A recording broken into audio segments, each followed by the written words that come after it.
Hey everyone, so I've been in a reading slump for maybe 3 or 4 years. I used to read all the time. I used to go to the library on Saturday mornings while my sister was having ballet lessons, get a book out, read the book and return it all before she came out of her class. So I used to be like a massive bookworm up till my GCSEs where I just didn't really have time to read, and then ever since then I just haven't really got back into it. And when I do read a book I get so fed up of the same thing happening where they just shove two random characters together and make a subplot about their romantic relationship which I just don't care about and has nothing to do with the actual story. I like to read young adult books because they're really easygoing and simple to read, but I am so fed up of the romance side of it, so I've been looking for young adult books which don't have any love in them at all. According to Twitter, a book like that doesn't exist, which is really sad, but when I was at the airport I was looking for a holiday book to read and I found this book called Beautiful Broken Things. It's in the Zoella book club, don't laugh at me. It's by Sara Barnard, and first of all the cover really caught my eye because it's holographic and really beautiful, and I basically judge everything by the graphic design. And second, the actual story is about female friendship, and it says on the back, a beautiful tale of the power and complexity of female friendship. I just thought that was so perfect, and that's like exactly what I'm looking for. And I enjoy this book so much. I read it in like a day and a half, which is amazing for me. Like normally it would take me like 6 months to read a book. It's set in Brighton and it's about two teenage girls called Caddy and Rosie who've been best friends their entire lives. It's written in first person from the point of view of Caddy, who goes to an all-girls private school, whereas Rosie goes to a comprehensive. The story starts when there's a new girl called Suzanne who moves into Rosie's school, and then the dynamic between Rosie and Caddy changes quite a lot. The book's centred around the three girls and how the friendship shifts a lot in a lot of different directions over the course of a year or so. Okay, that's the end of the non-spoilery section, so if you don't want any spoilers, then may I suggest you watch this video instead. Also, trigger warning for abuse mentions and suicide mentions, so again, video here if you want it. Suzanne and Rosie become really close because they're at school together, and then Caddy starts getting jealous because she feels like she's being left out and being replaced. As the story progresses, it becomes increasingly obvious to Caddy that Suzanne is hiding something, and she's noticing all these little signs like a scar on her back and how she never talks about her family. She ends up confronting her about this in front of all of her friends despite the fact that she knew it would upset her, and it made me feel a bit uneasy because it was clearly the wrong thing to do and she knew that,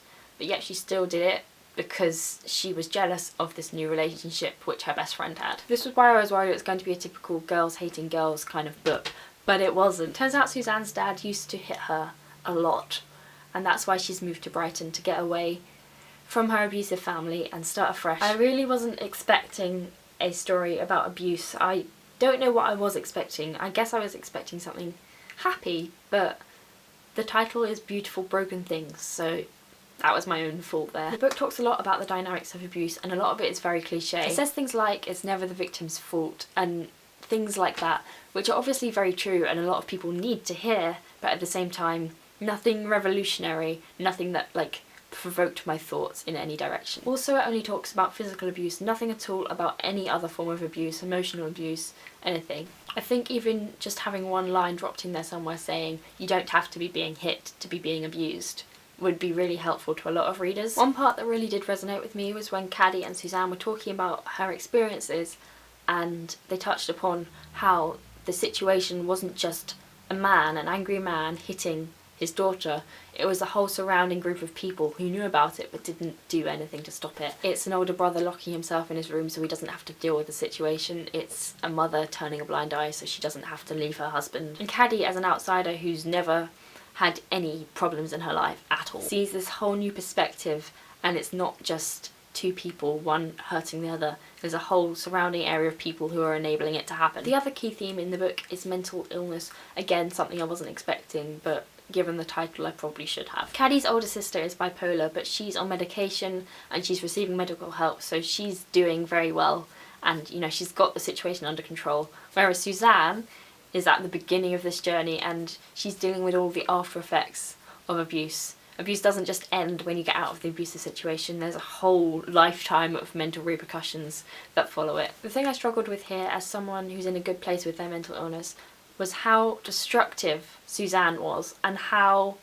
giving Caddy was. Suzanne is hurting so much and she takes it out on everyone around her. She's always switching moods and snapping at her friends and not replying to them for days because they did something wrong. And she's also taking it out on herself. She's skipping school and going off and sleeping with horrible people. And by the whole book, Caddy wants to help. Understandably, she wants to help, but she puts so much of her life and her energy into someone else's life. Her parents and everyone around her are telling her that she's doing too much and that Suzanne is destructive and she's ruining both of their lives, and yet Caddy doesn't listen because she wants to help her friend. As a reader, I don't know if this is just unique to me because of my experiences or whether it's a universal thing which everyone reading would feel, but I just want her to stop. I want her to stop helping Suzanne so much and giving her so much of her energy and her time, because a person isn't medicine, and no matter how much you do for someone who is mentally ill, you're not going to magically fix them. That's like when people assume that when you're in a relationship your mental health suddenly gets better.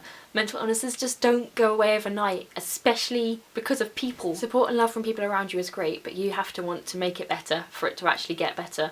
No amount of love and support can do that unless you're willing to put the effort in as well. So for so much of the book, I was sort of on edge because I didn't really agree with what Caddy was doing as the protagonist. At the very end of the book, Suzanne tries to kill herself and she's moved to live in like a CAMS inpatient unit. She doesn't talk to Rosie or Caddy for about 7 weeks, and she's focusing on herself and healing and getting better, which is wonderful. Eventually Caddy goes to visit her expecting things to sort of start returning to normal. She brings gifts, etc. But Suzanne tells her that she's not going to come back to Brighton and that she's moving in with a foster family. Both my camera batteries just decided to die on me, so apologies for any change in the background and also the lighting, because now the sun is like directly on my face. Anyway, back to the topic. Caddy, being someone who is very privileged and has experienced basically no trauma in her life, is very naive and acts very selfishly. She hasn't even considered that Suzanne wouldn't be coming back to Brighton, and very selfishly she wants her to be there because she needs her. Caddy needs Suzanne, not because Suzanne needs Caddy. By this point I was so fed up of Caddy and the way that she viewed Suzanne's problems,